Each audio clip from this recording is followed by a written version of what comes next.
여러분 안녕하세요. 오늘 예배 함께 하시는 여러분을 환영하고 축복합니다. 네, 오늘도 이 더운 날씨를 이렇게 헤치고 네, 더운 날씨인데도 불구하고 그것을 이기고 이 자리에 나오신 여러분이 너무나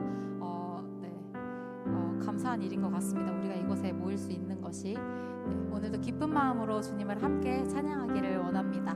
우리 가능하신 분들은 함께 자리에서 일어나서 우리의 마음을 드리며 주님을 찬양합시다. 이 자리에서 함께 하시는 주님이 오늘 예배에 사랑을 부어주시고 우리의 마음에 기쁨을 가득 채워주실 것입니다. 우리 함께 찬양하겠습니다.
더욱더 좋은 것으로 채우실 것입니다. 우리 계속해서 함께 찬양합시다.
주 예수께 나를 드리며 함께 찬양합시다.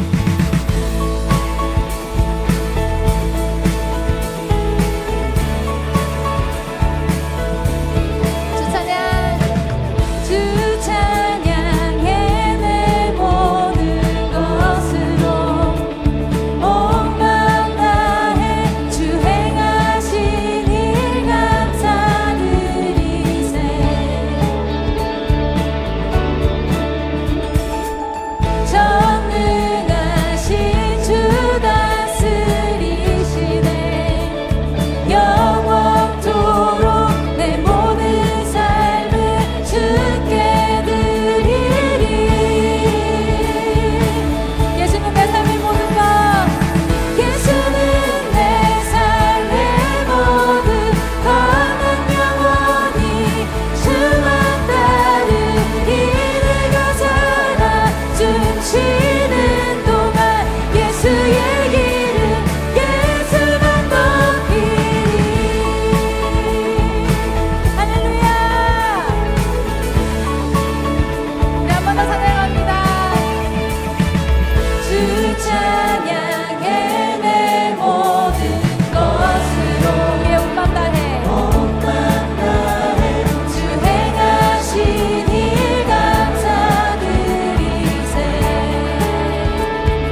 주옵소서. 주님만을 찬양합니다.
어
고백합니다. 주님이 나의 기쁨과 소망이 되십니다. 나를 다시 일으키시는 힘이 되시고 또한 나를 이끄시는 인도자가 되십니다. 우리 찬양으로 고백하였던 것처럼 주님 나에게 그러한 존재이십니다. 내가 믿고 의지할 분은 주님밖에 없습니다. 우리가 어디에 서 있든지 간에 아무리 어려운 곳이더라도 문제가 가득한 곳이더라도 주님은 나를 좋은 곳으로 선한 곳으로 이끄시는 분임을 내가 믿습니다. 우리 그 신뢰와 믿음을 주님께 드리며 함께 기도하겠습니다. 기도합시다.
사랑의 왕이신 주님, 감사합니다. 고맙습니다. 한 주 동안 세상 속에서 치이고 힘겨워도 살아갈 힘 주심에 감사하고 다 함께 모여 주님을 예배할 수 있게 하심에 감사드립니다. 삶 가운데서 주께서 함께 하심을 망각하고 주님 뜻이 아닌 내 뜻대로 행동하고 세상 사람들과 같이 행동하며 살아간 우리의 죄를 용서하여 주세요. 예배하는 동안 주님 목소리에 귀 기울이게 해주시고 기도하는 우리들의 목소리를 들어주세요. 부흥 사경회가 다가오고 있습니다. 사경회를 준비하시는 분들과 오시는 분들 모두 주님의 인도하심과 평안이 있도록 하여 주세요. 워케이션 한 달 수련회가 끝을 향해 달리고 있습니다. 우리가 수련회 동안 받았던 은혜와 마음가짐이 한 달로 끝나지 않고 우리 삶 속 깊은 곳에 자리 잡게 해주세요. 더불어 교육부 수련회들도 마무리가 되고 있습니다. 도우러 간 우리 청년들을 축복해 주시고 안전하게 지켜주세요. 예배를 위하여 기도합니다. 예배와 설교를 준비하신 김성우 목사님, 찬양을 인도하는 세이밀, 준비와 환대를 담당하는 서포터즈, 예배를 섬겨주시는 방송실과 보이지 않는 손길들 모두 주님의 쓰심에 따라 주님의 뜻대로 우리의 예배가 드려질 수 있도록 해주세요. 이 시간 모든 것을 사랑으로 이기신 예수님의 이름으로 기도드립니다. 아멘.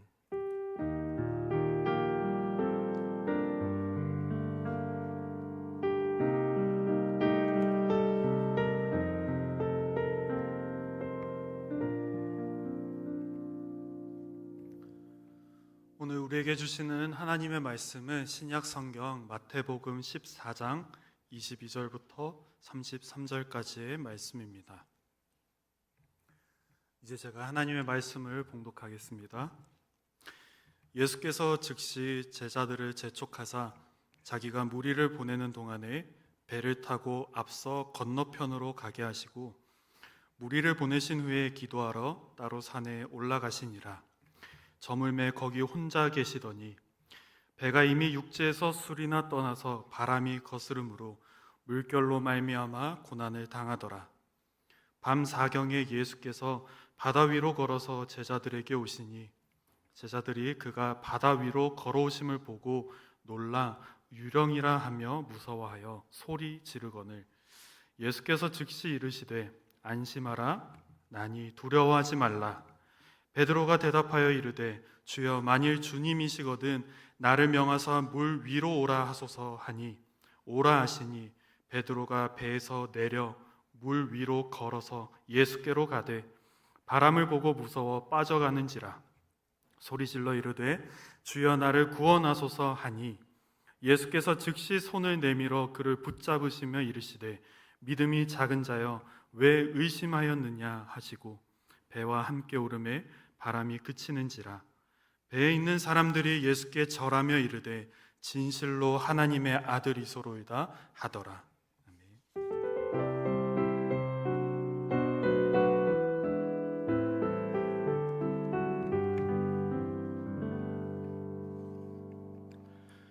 네, 오늘 본문은 지난주일에 함께 나눈 오병이어 이야기에서 곧바로 이어지는 장면입니다. 빈들에 모인 5천이 넘는 무리가 빵 5개와 물고기 2마리로 배불리 먹고도 남았던 바로 그 오병이어의 잔치. 다만 그 잔치에는 우리가 놓치기 쉬운 뒷이야기가 있습니다. 이 일로 인하여 예수께서는 스타덤에 오르셨고 오늘 그 오병이어 본문과 병행 본문이라 할 수 있는 요한복음 6장을 보면 무리들은 급기야 예수님을 붙들어 왕으로 삼으려 합니다. 빈들의 잔치가 정치적 열광으로 번지기 시작한 거예요. 그러자 오늘 본문은 이렇게 이어집니다. 본문 22에서 23절입니다. 예수께서 곧 제자들을 재촉하여 자기보다 먼저 배를 타고 건너편으로 가게 하시고 그동안에 무리를 헤쳐 보내셨다. 무리를 헤쳐 보내신 뒤에 예수께서는 기도하시려고 따로 산에 올라가셨다. 날이 저물었을 때에 거기에 혼자 계셨다. 예수께서는 무리들의 그 뜨거운 환호가 별로 달갑지 않으셨던 모양입니다. 왕이 되어달라 외치는 그 무리들을 도리어 서둘러 흩어 보내십니다. 오늘 우리는 이 장면에서 출발하고자 합니다. 왜 예수께서는 왕관을 마다하시는지, 그리고 그 물러남이 제자들을 어떤 자리로 데려가시는지 우리가 함께 따라가 보려 합니다. 먼저 우리가 눈여겨볼 것이 있습니다. 지난 주일 빈들에서 예수께서는 뿔뿔이 흩어지려는, 그래서 각자 도생하려는 그 무리들을 도리어 불러 모으시고 그들을 배불리 먹이셨습니다. 그런데 오늘은요, 반대의 장면이 펼쳐지고 있는 거예요.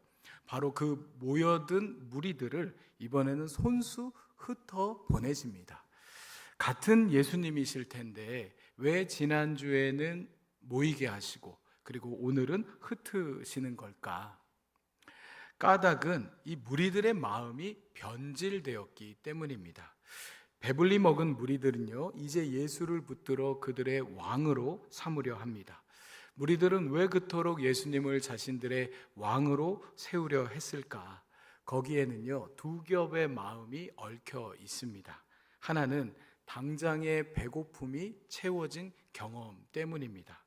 빈들에서 5천을 먹이신 분이라면 앞으로도 나를 굶기지 않으실 것이다. 내 필요를 채워주고 내 삶의 결핍을 채워줄 바로 그 왕, 우리는 그런 왕을 원했기 때문입니다. 더불어 그 밑에는 더 깊고 오래된 열망이 하나 흐르고 있었습니다. 당시 이스라엘은요, 로마 제국의 압제 아래 신음하고 있었습니다. 사람들은 오래도록 다윗의 후손 가운데 한 메시아가 일어나서 로마를 몰아내고 짓밟힌 이스라엘을 다시 일으켜 세워주기를 손꼽아 기다려왔습니다. 그런데 빵 5개로 수천의 무리를 먹이신 능력자라면 능히 그 일을 해내지 않을까?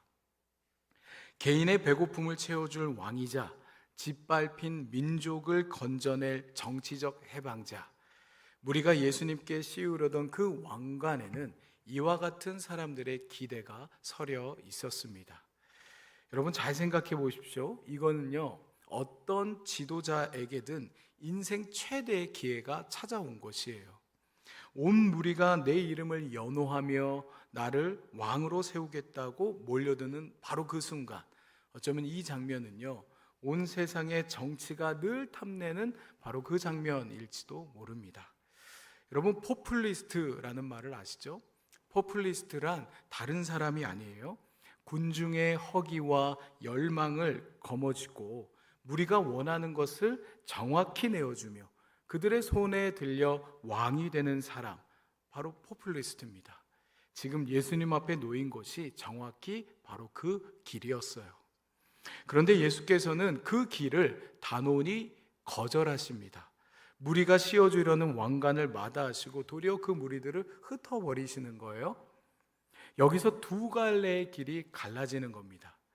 무리의 환호가 가리키는 길과 예수께서 가시려는 바로 그 길. 예수께서도요, 사람들의 지지와 환호가 마냥 싫지만은 않으셨을 거예요. 그러나 자신을 향한 그 소리에 이끌려 가다 보면 어느새 하나님의 길을 저버리게 될지도 모릅니다. 예수께서는 사람들 곁으로 나아갈 때와 물러날 때를 정확히 아셨습니다. 그리고 그에게 있어 물러남이란 곧 하나님 앞으로의 물러남이었어요. 여러분, 오늘 장면을 아까 읽은 본문을 보면 예수님께서 어디를 가십니까? 예수님께서 산으로 올라가세요. 마태복음에서 산은요, 예수님과 하나님이 만나는 자리로 종종 그려지곤 합니다. 예수께서는 바로 그 산에 오르셔서 날이 저물도록 하나님과의 깊은 사귐에 잠기세요. 무리가 씌워주는 왕관 대신에 하나님과의 독대를 선택하신 겁니다. 군중의 함성을 권력의 사다리로 삼으려는 이 유혹은요, 비단 예수님 당대에만 있었던 일은 아닐 겁니다. 오늘의 지도자들도 흔히 이 길을 걷지만 우리 주님의 길은 정확히 그 반대 방향, 왕자가 아니라 십자가로 나 있곤 합니다. 그런데 이 유혹은요, 저 바깥에 있는 어떤 현실 정치의 지도자들만의 것이 아닙니다. 어쩌면 오늘 이 이야기 속에 무리들의 자리를 차지하고 있는 것이 여기 있는 우리들일지도 모릅니다. 가만히 들여다보면요, 우리가 바라는 하나님도 이 무리와 그리 다르지 않을 때가 많은 것 같아요. 내 기도를 내가 원하는 방식대로 들어주시는 하나님, 내가 가는 길에 걸림돌을 치워주는 하나님, 내 계획에 복을 계속해서 얹어주시는 하나님. 쉽게 말해 우리는 종종 내 욕망을 채워주는 포퓰리스트 하나님을 원합니다. 내 필요를 정확히 읽어서 그대로 내어주는 왕으로 예수를 붙들고 싶은 거예요. 그러나 오늘 본문의 예수께서는 바로 그런 왕이 되기를 거부하십니다. 자기를 향한 신앙이 그저 내 배를 불려다오라는 허기로 변질된 그 무리를 그분은 도리어 흩어버리십니다. 예수는 우리의 욕망을 처리해주는 자판기가 되기를 거절하시는 거예요. 생각해 보면요, 우리가 정말로 붙들고 싶은 것은 예수님 존재 그 자체라기보다는 그분께서 내 손에 쥐어 주실 것들인지도 모릅니다. 내가 원하는 모든 것을 다 해주시는 하나님, 그 하나님은요, 내가 발 딛고 설 수 있는 단단한 땅과 같습니다. 내 계획이 어그러지지 않으리라는 보장, 내 삶이 내 뜻대로 그대로 흘러가리라는 그런 안심이 서려 있는 안전지대와 같은 땅 말이죠. 그런데 오늘 예수께서는요, 무리들을 흩으시면서 바로 그 땅을 우리 발밑에서 조용히 거두어 가십니다. 그렇다면 내가 원하는 것을 다 해주시는 하나님이라는 그 땅이 내 발밑에서 꺼져갈 때 우리는 그대로 정말 가라앉고 마는 것일까? 오늘 본문은요, 이 물음을 우리 마음에 품은 채 우리를 풍랑의 한복판으로 데려가 줍니다. 예수께서는 그 거절, 그 흩으심 가운데서 내키지 않아 하는 제자들을 배에 태워서 건너편으로 떠나 보내세요. 딛고 설 땅이라곤 없는 캄캄한 물 위로 말입니다. 예수께서는 제자들을 재촉하여서 배에 올라타게 하세요. 여기서 재촉하다, 성경 본문에 있는 재촉하다라는 말은요, 강제하다, 억지로 뭐뭐 하게 하다라는 뜻이 담겨 있습니다. 다시 말해 제자들은 지금 배에 올라타서 건너편으로 가는 것을 내켜하지 않았다라는 것이에요. 무리들의 환호를 조금 더 누리고 싶었는지도 모르겠습니다. 그런 그들에게 이 갑작스러운 출항 명령은 그리 달갑지 않았겠죠.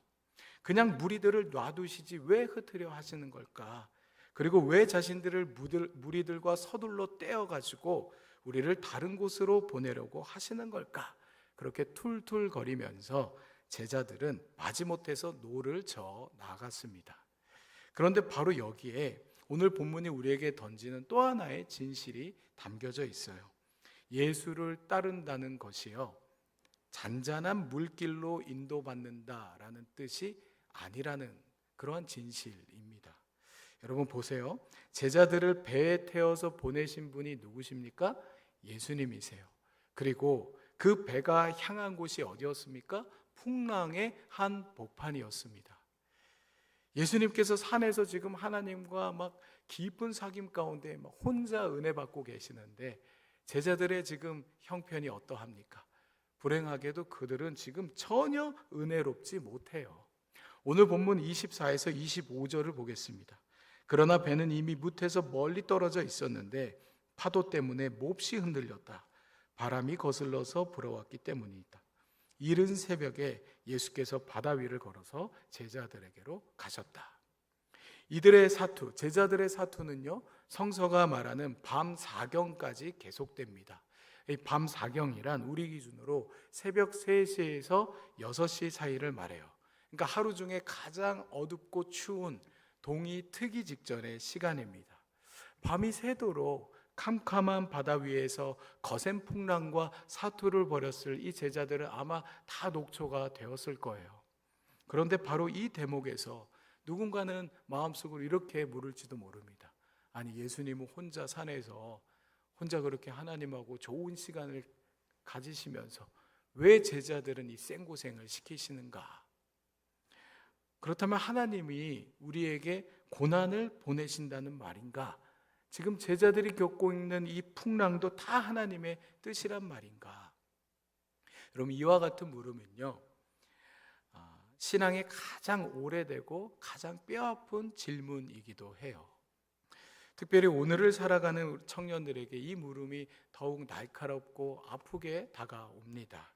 시키는 대로 성실히 공부했고 열심히 준비했고 나름대로 바르게 살아왔는데도 어째서 내 앞길의 풍랑은 좀채 잦아들지 않는가? 그러다 우리는 슬그머니 그 화살을요, 자기 자신에게로 돌리곤 해요. 내 믿음이 부족해서인가? 내 기도가 모자라서인가? 그런데 놀랍게도 성서는요, 이 질문에 좀처럼 답을 내려주지 않습니다. 아니, 오히려 성서는 그 고난의 원인을 캐묻는 데에는 별로 관심이 없는 것처럼 느껴져요. 여러분, 고난 중에 있던 욥을 한번 생각해 보십시오. 까닭도 모르고 모든 것을 잃어버린 채 잿더미 위에 앉아있던 그 욥을 향해 그의 친구들은 어찌하여 그가 일이 되었는지를 저마다 훈수를 두기 시작해요. 그런데 결론부에 가서 폭풍 속에 등장하신 하나님은 어찌하여의 답을 달려는 이들을 물리치시고 그저 욥의 앞에 나타나셨을 뿐입니다. 성서는요, 우리의 시선이 머물러야 할 곳은 고난의 원인이 아니다라고 말해주는지도 모르겠어요. 성서가 다만 주목하는 것은 고난을 대하는 우리의 태도이며 고난을 통과해 가는 과정이며 그 한복판에서 우리가 어떻게 믿음으로 살아내는가, 여기에 더 초점을 두고 있는 것처럼 보입니다. 그리고 무엇보다 그 고난의 한복판에 누가 우리와 함께 계시는가? 그러니 오늘 우리도요, 왜 하필 이런 풍락인가를 캐무는 자리에 우리가 너무 오래 머물지 않았으면 좋겠어요. 물론 하나님 앞에 항변할 수 있죠. 왜? 하나님 왜? 이렇게 우리가 따져 물을 수 있습니다. 그러나 우리가 그 자리에 너무 오래 머물러 있기보다는 이렇게 물을 수 있기를 바라요. 이 풍랑 속에서 나는 지금 누구를 바라봐야 합니까? 이 캄캄한 새벽에 나에게로 오시는 분은 누구십니까? 여러분, 우리가 기억할 수 있기를 바라요. 우리를 그 배에 태워 보내신 바로 그분이 지금 이른 새벽 그 바다 위를 걸어서 우리에게로 다시 오고 계십니다. 그런데 제자들은 자신들을 향해 다가오는 그 예수님을 제대로 알아보지 못하는 것 같아요. 저 멀리서 그저 유령 같은 것이 보일 뿐입니다. 물론 그 존재가 자신들에게로 가까이 다가오자 그 모습이 선명해지는데 모습이 꼭 예수님을 닮아 보여요. 실은 예수님께서 물 위를 걸어서 제자들 곁으로 오고 계시는 그러한 상황이지만 제자들에게 있어 지금 자신들을 향해 오고 있는 것은 유령이지 예수님이 아닙니다. 이전에 바다와 바람을 잠재웠던 예수님, 빈들에서 수많은 무리들을 배불리 먹이셨던 그 예수님은 잊혀지고 그저 그들은 유령을 보고 있는 거예요. 예수님은 분명 그들을 구하러 오고 계십니다. 그런데 두려움에 사로잡힌 제자들의 눈에는 자신들을 구하러 오시는 바로 그분이 자신들을 해치러 오는 유령으로 보이는 이 아이러니한 사실, 자신에게 닥친 어려움이 예수님에 대한 신뢰를 떨어뜨린 것입니다. 분명 유령이거나 환상이다, 절대 예수일 리가 없다고 그들은 굳게 믿었나 봐요. 여러분, 두려움은 이렇게 무섭습니다. 두려움은요, 우리를 구하러 오시는 주님마저도 위협으로 둔갑시키는 거예요. 놀람과 두려움에 사로잡힌 이들은 소리를 질러대기 시작합니다. 그러자 그들 곁에 가까이 오신 예수께서 이렇게 말씀하세요. 오늘 본문 27절입니다. 예수께서 곧 그들에게 말씀하셨다. 안심하여라, 나다, 두려워하지 말아라. 거센 바람으로 인하여 요동치는 바다 한복판입니다. 누구라도 안심하다 말해선 안 되는 상황입니다만 예수께서는 안심하라, 두려워하지 말아라 말씀하세요. 그리고 안심하고 두려워하지 말아야 할 이유를 이렇게 설명하세요. 나다, 에고에이미. 여러분, 이 한마디 말에는 예수께서 제자들에게 정신 차리고 똑바로 봐라, 유령이 아니라 나야 나. 그러니 내가 왔는데 뭐가 두렵냐, 이제 안심해라, 이러한 의미가 들어 있을 거예요. 그런데 여기서 우리는 조금 더 깊이 들어가야 합니다. 나다, 헬라어로 에고에이미라는 이 한마디 말에는요, 옛적의 구약의 모세 앞에 나타나신 하나님을 떠올리게 만듭니다. 여러분, 그 구약의 히브리 성서를 최초로 헬라어로 번역된 그 성서를 70인역이라고 하는데, 그 출애굽기 3장 14절을 그 70인역으로 보게 되면 하나님께서 모세에게 나타나셔서 자기 자신의 이름을 나는 스스로 있는 자다라고 밝히는 그런 대목이 있습니다. 그럴 때 나는 스스로 있는 자다라는 이 말을 헬라어로 에고에이미, 오늘 본문에서 나다라고 번역한 그 말로 번역을 해놨어요. 그러니 이 말은 하나님의 이름을 대신하는 것과 다름이 없었다라는 겁니다. 에고에이미라는 말이. 그러니 어쩌면 예수께서는 나다, 에고에이미라는 말을 통해 자신이 곧 하나님의 임재 그 자체임을 제자들에게 드러내시고 계신지도 모르겠어요. 그리고 또한 이 대목에서 우리는 물 위를 걷는 행위 자체를 다시 읽어볼 필요가 있습니다. 우리는 흔히 이 장면을 예수님은 능력이 대단하시다, 막 물 위를 걷는 기적을 베푸시는 대단한 능력이 있는 분이다 라고 읽곤 합니다. 그러나 구약을 잘 아는 유대인들이라면 전혀 다른 것을 떠올렸을 것이에요. 여러분, 성서의 첫 페이지 창세기 처음 부분을 열게 되면 바다는요, 인간이 다스릴 수 없는 혼돈과 악의 영역으로 등장해요. 그래서 창세기 1장에서 하나님은 그 깊은 물, 곧 흑암이 뒤덮은 혼돈을 가르시고 그 위에 생명과 질서를 세우십니다. 이것이 하나님의 창조 사건이에요. 그 후로도 시편의 시인들은 하나님을 성난 바다를 꾸짖으시고 그 사나운 물결을 잔잔하게 하시는 분으로 노래해 왔습니다. 그러니 바다를, 그 물을, 깊은 물을 두 발로 밟고 다니실 수 있는 분은 오직 그 혼돈을 다스리시는 창조주 하나님 한 분뿐이다라는 겁니다. 욥이 바로 그 고백을 남겨요. 까닭 모를 고난 앞에서 어찌하여 라는 그 답을 끝내 얻지 못했던 욥마저도 이런 고백을 남깁니다. 하나님에 대하여 그분은 홀로 하늘을 펼치시며 바다 물결을 밟고 걸으신다. 그러니 여기서 결코 우리가 놓쳐선 안 될 것이 있어요. 지금 예수님께서는 그 혼돈의 바다를 저 멀리 안전한 뭇에서 명령 한마디로 잠자게 하고 계시지 않습니다. 그 바닷속으로, 그 풍랑이 가장 사나운 한복판으로 그 물 위를 밟고 두 발로 걸어 들어오고 계시는 거예요. 그리고 바로 이것이 우리가 신앙하는 하나님의 방식이라는 것입니다. 우리 하나님은요, 우리의 혼돈을 멀찍이서 정리해서 치워주시는 분이 아니라 그 혼돈의 물결을 손수 밟으며 우리에게로 걸어 들어오시는 분입니다. 일찍이 예언자 이사야를 통해 이렇게 하나님은 약속하세요. 네가 물 가운데로 지나갈 때에 내가 너와 함께 하겠다. 물을 없애주겠다는 약속이 아니에요. 그 물 한가운데를, 그 깊은 곳을 너와 함께 건너가겠다라는 약속입니다.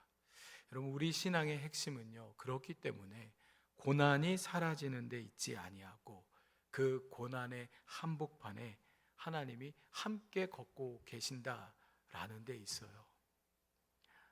하나님은 우리에게 고난을 없이 해주시겠다 약속하시지 않습니다. 다만 그 고난 가운데 너를 홀로 버려두지 않겠다, 하나님 그렇게 약속하시는 분이라는 거죠. 그러니 여러분, 우리가 신앙생활하면서 이 풍랑을 만날 때, 고난의 상황 가운데 나는 혹시 버림받았는가? 하나님이 나를 외면하셨는가? 우리가 이렇게 생각하지 않았으면 좋겠어요. 하나님이 그런 걸 우리에게 약속해 주신 적이 없거든요. 다만 그러한 고난과 어려운 가운데서도 나는 결코 혼자가 아니다, 이것만큼은 하나님이 분명히 약속해 주신 그러한 사실이라는 것을 우리가 기억할 수 있기를 바랍니다. 다시 본문으로 돌아와서 이 제자들 가운데는 아직 자기들 곁에 다가왔음에도 불구하고 그가 유령인지 아닌지, 그가 예수님인지 아닌지 확신이 서지 않는 가운데 있는 것 같아요. 그래서 제자 베드로 이렇게 말합니다. 본문 28절에 베드로가 예수께 말하였다. 주님, 주님이시면 나더러 물 위로 걸어서 주님께로 오라고 명령하십시오. 굳이 그가 물 위를 걷게 해달라 요청하는 이유가 뭘까? 아직 좀 더 확신이 필요한 것일까? 동기가 무엇인지는 알 수는 없으나 일단 예수께서는 그 제자의 청을 들어주세요. 그리고 그 제자에게 말씀하시죠. 오너라, 이렇게 말씀하세요. 예수님의 그 한마디 말에 베드로가요, 정말로 물 위로 뛰어들어요. 여러분, 이 장면이 낯설지 않은 것은 그가 처음에 예수님을 만나서 모든 것을 버리고 그를 뒤쫓았을 때도 베드로가 이와 같이 했어요.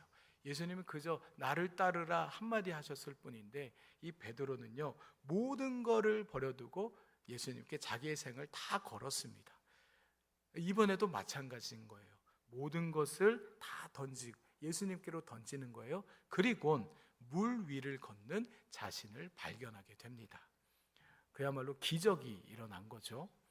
그렇다면 지금 물 위를 걷는 예수님과 그의 명령에 응답하여 역시 물 위를 걷는 이 베드로는 우리에게 무엇을 말해주고 있는 것일까?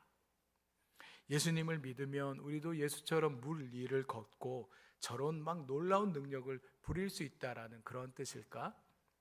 그렇지는 않는 것 같아요. 왜? 이 이야기는 결코 능력에 관한 이야기가 아니기 때문입니다.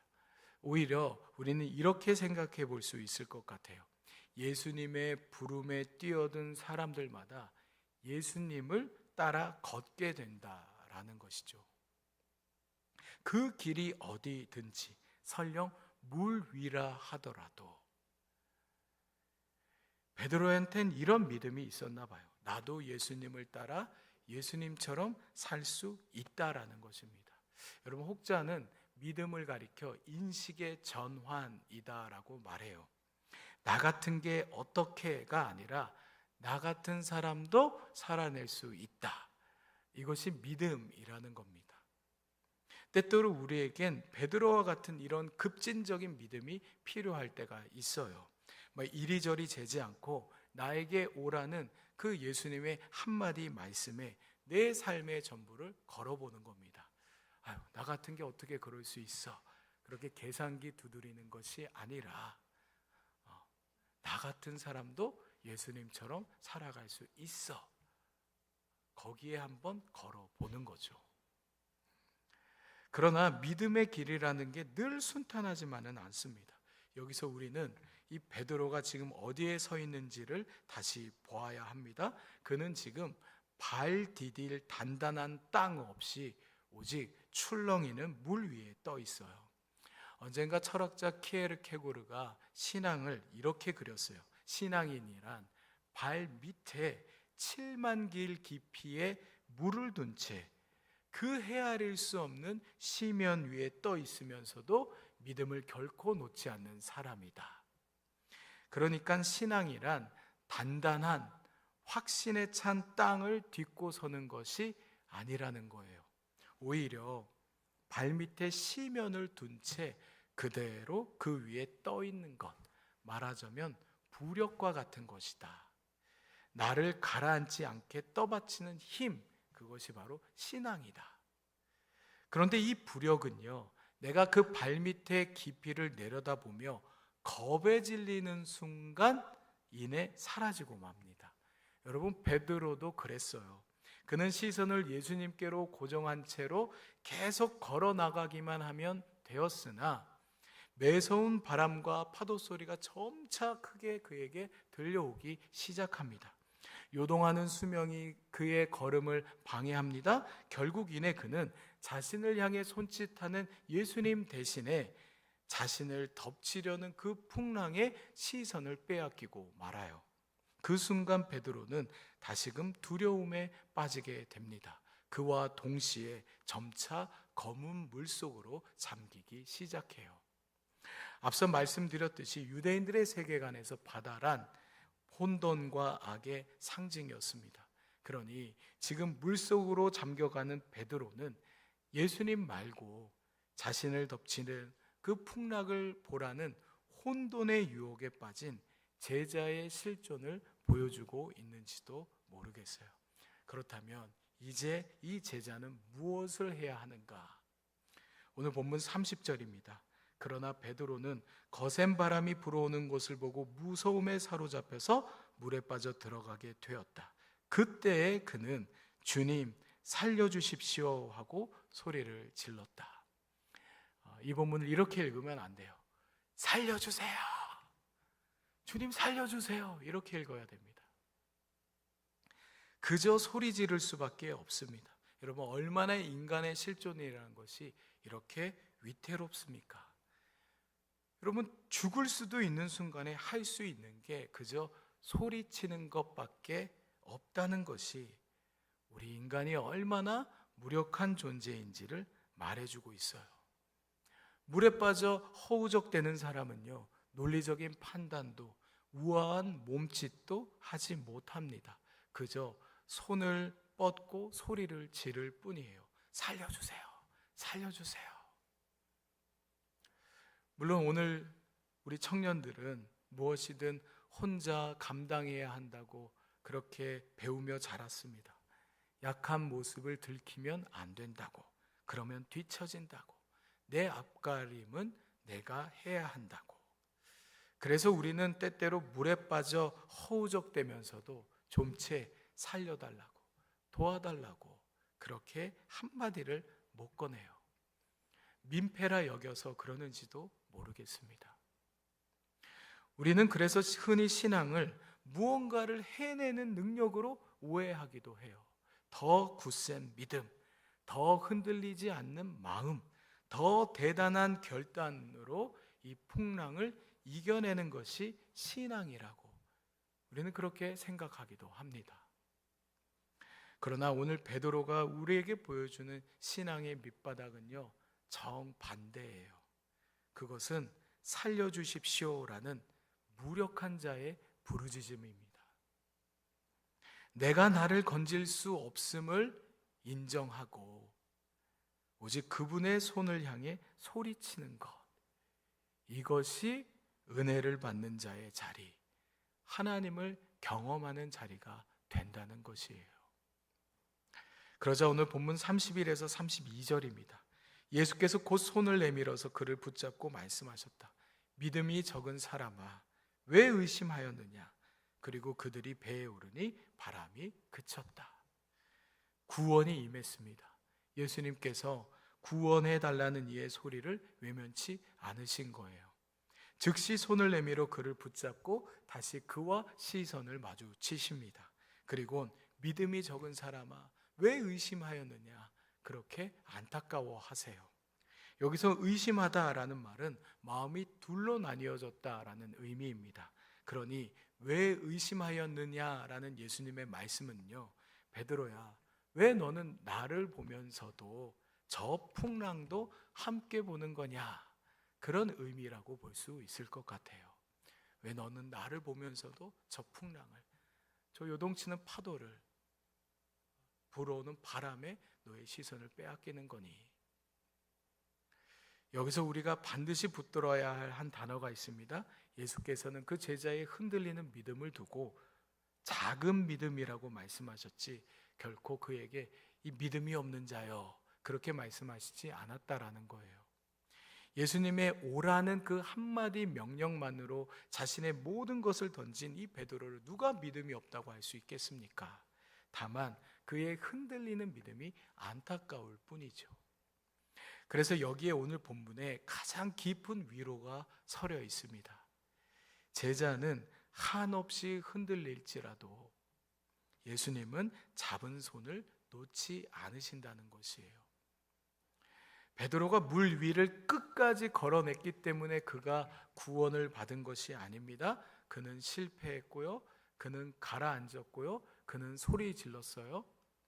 그를 끝내 물 위에 떠 있게 한 부력은 그의 믿음의 세기와 크기가 아니라 그를 붙드신 예수님의 손이었습니다. 그리고 예수님은 그와 함께 다시 배에 오르세요. 그러자 거짓말처럼 바람이 그치고 평화가 찾아왔습니다. 이에 제자들은 예를 갖추어 예수님께 진실로 하나님의 아들이십니다 라는 고백을 하는 것으로 오늘 본문의 이야기가 끝나게 됩니다. 사랑하는 자매 형제 여러분, 삶의 크고 작은 파고 앞에서 우리의 믿음이요 참 연약하죠. 참 보잘것없습니다. 그러나 오늘 이야기의 무게중심은 우리의 그 흔들리는 믿음에 있지 않습니다. 그리고 우리의 믿음은 생각해 보면 늘 변하는 변수 같아요.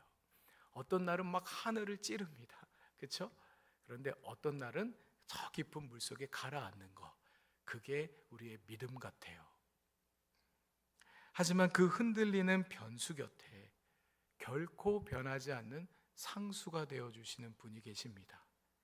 이처럼 작은 믿음으로 흔들리는 와중에도 우리는 이것을 기억해야 해요. 예수님께서는 흔들리는 우리 곁으로 오셔서 손을 내밀고 계시다. 안심하여라, 나다, 에고에이미, 그렇게 말씀해주고 계신다라는 것입니다. 이 안심하여라 라는 말은요, 용기를 내어라는 말로 번역할 수도 있어요. 예수님 우리에게 말씀하신다는 거예요. 용기를 내어라, 나다, 내가 너와 함께하고 있다. 인생과 세상의 풍랑을 만나 흔들리는 우리 곁에 오시는 분이 누구십니까? 홀로 혼돈의 바다를 밟고 다니시는 하나님, 바로 진실로 하나님의 아들이신 예수님이세요. 왕이 되어달라는 그 무리의 환호를 마다하고 홀로 산에 오르셨던 그분이 오늘은 우리를 붙드시는 참된 왕으로 이 풍랑 위를 걸어오십니다. 지난 주일에 빈들에서 우리를 남김없이 먹이셨던 그분이 오늘은 풍랑의 한복판을 걸어서 우리에게로 오십니다. 그리고 가라앉는 우리의 손을 붙드십니다. 믿음이 작은 우리는 계속 흔들려도 그분께서는 우리를 꼭 붙들고 계십니다. 어쩌면 신앙의 여정이란 내가 원하는 것을 다 들어주시는 하나님이라는 그 단단한 땅에서 조금씩 내려서는 길인지도 모르겠어요. 그러나 딛고 설 땅이 다 사라진 바로 그 자리에서 우리는 뜻밖의 사실을 발견하게 됩니다. 내 발밑에 땅이 다 사라졌는데 우리가 가라앉지 않는다는 것이에요. 우리를 떠받치는 것은 발밑에 그 단단한 땅이 아니라 끝내 우리를 놓지 않으시는 그분의 손이 있기 때문입니다. 여러분, 내 삶이 내 뜻대로 되는 게 없어. 그래서 하나님도 안 계시는 것 같아. 내가 딛고 설 땅이 이제는 다 사라진 것 같아. 이대로 나는 그냥 가라앉을 것 같아. 오늘 본문의 이야기는 다른 이야기를 우리에게 들려줍니다. 내 발밑의 땅이 다 사라져도 우리는 결코 가라앉지 않는다는 것을. 이 사실을 기억하는 이마다 그 풍랑 위에서 하나님의 평화가 깃들기를 진심으로 축원합니다. 오늘 예수님께서 여러분에게 들려주시는 그 말씀을 여러분 마음에 품고 이번 한 주간의 삶을 용기 있게 살아내실 수 있기를 바랍니다. 안심하여라 나다. 용기를 내어라 나다. 우리 오늘 이 본문의 말씀 기억하며 잠시 기도하며 나가기 원합니다. 우리 한 두 가지 정도 함께 기도했으면 좋겠습니다. 첫 번째로 순종의 길이라 해서 늘 잔잔하지만은 않다는 것을 우리가 겸허히 받아들이며 기도할 수 있기를 바랍니다. 주님께서 풍랑을 비껴가게 해주시지 않을 때에도 도리어 그 풍랑의 한복판을 우리와 함께 걸으시는 주님이 계심을 믿고 지금 각자가 지나는 풍랑의 자리에서 그 하나님의 임재를 붙들 수 있도록 우리 기도합시다. 그리고 두 번째로 우리의 무력함과 우리의 연약함을 감추지 않고 주님 살려주십시오.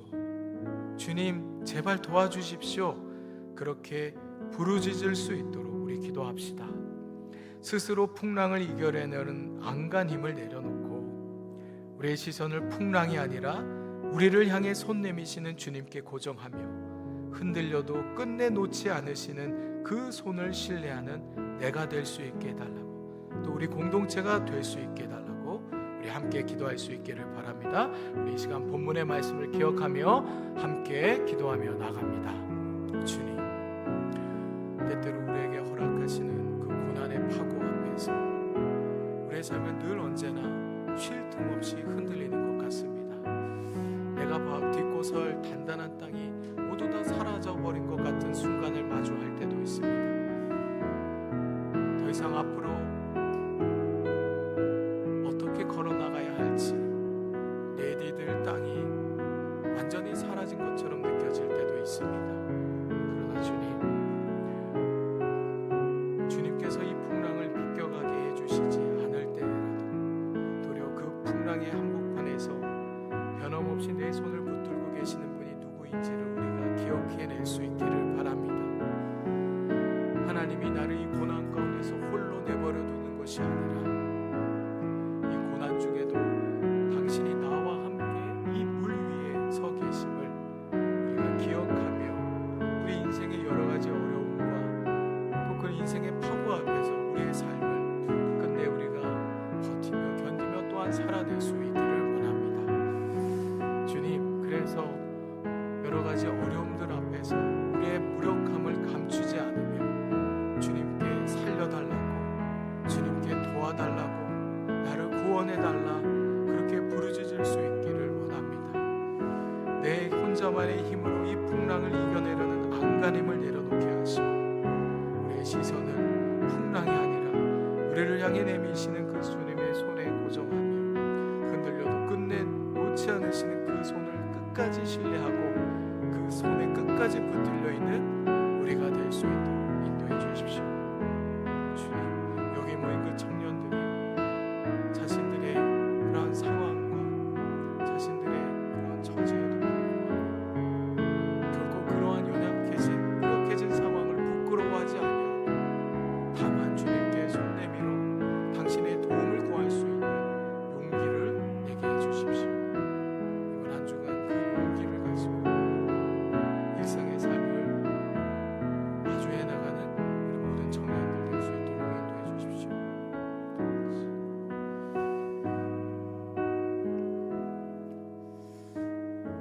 혼돈의 바다를 홀로 밟고 다니시는 하나님, 우리를 잔잔한 물길로만 인도하지 않으심을, 풍랑을 늘 비껴가게 하지 않으심을 우리는 다 헤아리지 못합니다. 그러나 그 풍랑의 한복판을 지금 그 바다 위를 걸어 우리와 함께 건너시는 주님이 내 곁에 계심을 우리가 믿게 해 주십시오. 두려움이 주님을 유령으로 둔갑시킬 때에 안심하여라 나다, 용기를 내어라 나다 하시는 그 음성을 알아듣게 해 주십시오. 물에 빠져 허우적대는 순간에도 우리의 무력함을 감추지 않고 주님께 손 내밀어 소리치게 해 주십시오. 믿음이 작아 늘 흔들리는 우리이지만 우리를 물 위에 떠 있게 하는 것이 우리의 그 흔들리는 믿음이 아니라 끝내 우리를 놓지 않으시는 주님의 손임을 우리가 의지합니다. 가라앉는 우리를 붙드시고 우리와 함께 배에 오르시어 우리 삶의 풍랑을 잠재우시는 하나님의 평화를 우리의 일상 가운데 누리게 해 주십시오. 진실로 하나님의 아들이신 우리 주 예수 그리스도의 이름으로 기도드립니다. 아멘. 이 시간 우리 다 자리에서 일어나셔서 주신 말씀 기억하며 함께 노래하며 나아가기 원합니다.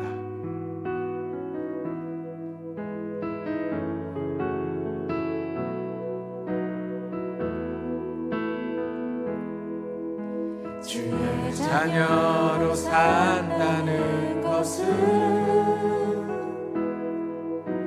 불 가운데로 걸어가는 것, 그 속에서 신실하게 날 지키시는 그 손길을 경험하는 것. 주의 자녀로 산다는 것은 주의 자녀로 산다는 것은 바다 위로 걸어가는 것, 내 온몸을 덮쳐오는 폭풍 속에서 잠잠히 주 바라보는 것, 때론 불 가운데 휩싸일 때도 폭풍 가운데 무너질 때도 주님 내 곁에 함께 하시네. 가장 가까이에 함께 하시네. 주의 자녀로 산다는 것은 주의 자녀로 산다는 것은 나도 그들을 용납하는 것, 나를 위해 달리신 십자가 사랑, 그 사랑으로 살아가는 것. 주의 자녀로 산다는 것은 주의 자녀로 산다는 것은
믿음으로 고백합니다. 때론 물 가운데 휩싸일 때 폭풍 가운데 폭풍 가운데 무너질 때도 주님 내 곁에 함께 하시네 가장 가까이에 함께 하시네. 우리 주 예수 그리스도의 은총과 하나님의 다함 없으신 그 사랑하심과 성령의 아름다운 사귐이 흔들리는 일상 가운데 이 말씀을 품고 나아가는 여러분과 함께 하시길 간절히 축원하옵나이다.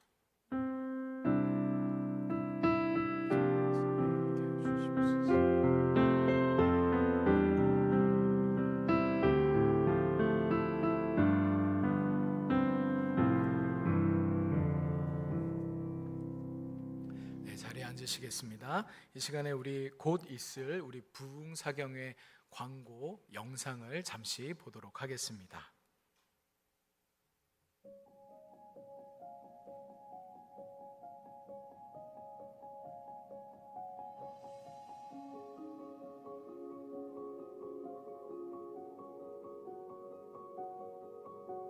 주님의 평안을 전합니다. 중앙루터교회 최주훈 목사입니다.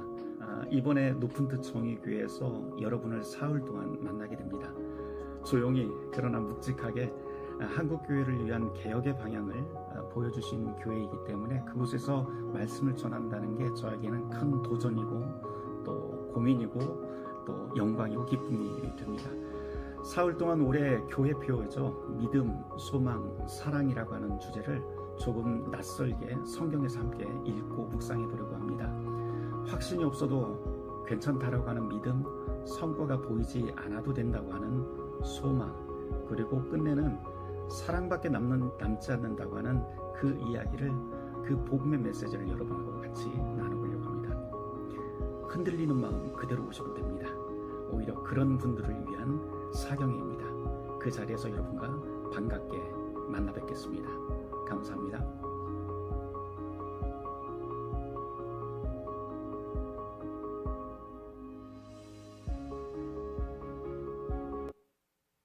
네, 우리 교회는 8월 15일을 전후로 해서 부흥사경회를 가져왔습니다. 이번에는 중앙루터교회를 담임하시는 최주 목사님께서 오셔서 우리 교회 올해 1년 표어인 믿음, 소망, 사랑을 주제로 정의가 흘러나오는 자리, 믿음, 소망, 사랑이라는 주제로 말씀을 3일 동안 전해 주실 겁니다. 우리 오는 수요일부터 금요일까지 저녁 7시 20분에 이 자리에서 사경회가 열리는데요. 여러분 강추를 드려요. 우리 이번에 오시게 되는 최주훈 목사님, 저도 굉장히 마음으로 존경하고 또 좋아하는 그런 목사님이신데 그분이 전해주시는 그 복음 메시지에 흔들리는 마음 그대로 와도 괜찮다고 그런 분들을 위한 자리라고 하셨으니 우리 청년 공동체가 이번 부흥사경회 통해서도 큰 은혜가 될 수 있기를 바랍니다. 우리 오늘 예배 가운데 처음 오셨거나 우리 공동체에 등록을 원하거나 문의가 있는 분들 계시다면 예배 후에 새가족부 팻말을 들고 있는 분들을 찾아가서 안내를 받으시기 바랍니다. 오늘도 부서 모임 있습니다. 그리고 어제 우리 워케이션 리트릿이죠. 아웃리치가 아니라 자연 묵상을 잘 다녀왔습니다. 우리 또 기도해 주신 모든 분들께 감사를 드립니다. 그 아울러서 우리 워케이션이 이제 이번 주간이면 이제 끝납니다. 물론 달리는 러닝이 폭염으로 인하여서 좀 8월 말까지 좀 연장이 기한이 되었는데요. 어쨌든 공식적으로는 이번 주간까지가 우리 워케이션 마감인데요. 오늘 특강 역시 또 미리 신청을 못 하셨던 분들도 오셔도 좋을 것 같습니다. 오늘 오후 5시 반부터 7시까지 정의마루 3층에서요. 과학과 신앙의 조화라는 주제를 가지고 감리교 신학대학교에서 가르치시는 장재호 교수님께서 오셔가지고 또 귀한 강연을 해주실 예정입니다. 우리 작년 분들 중에서도 관심이 있으셔서 가도 되냐고 말씀하신 분들이 몇 분 계셔서 오셔도 된다고 했거든요. 그래서 혹시 이 주제와 관련해서 관심이 있거나 하신 분들이 있으면 미리 신청을 안 하셨더라도 우리가 3층에서 하기 때문에 자리는 충분할 것 같습니다. 오셔서 또 귀한 또 유익한 시간들 가질 수 있기를 바랍니다. 우리 등조하는 자매님이 계십니다. 이청년부의 권혜림 자매님 등조를 하시게 되었고요. 우리 마지막 주일에 또 환대 주일 때 우리 함께 환대하도록 하겠습니다. 자, 우리 이어서 우리 영상 광고 함께 보도록 하겠습니다.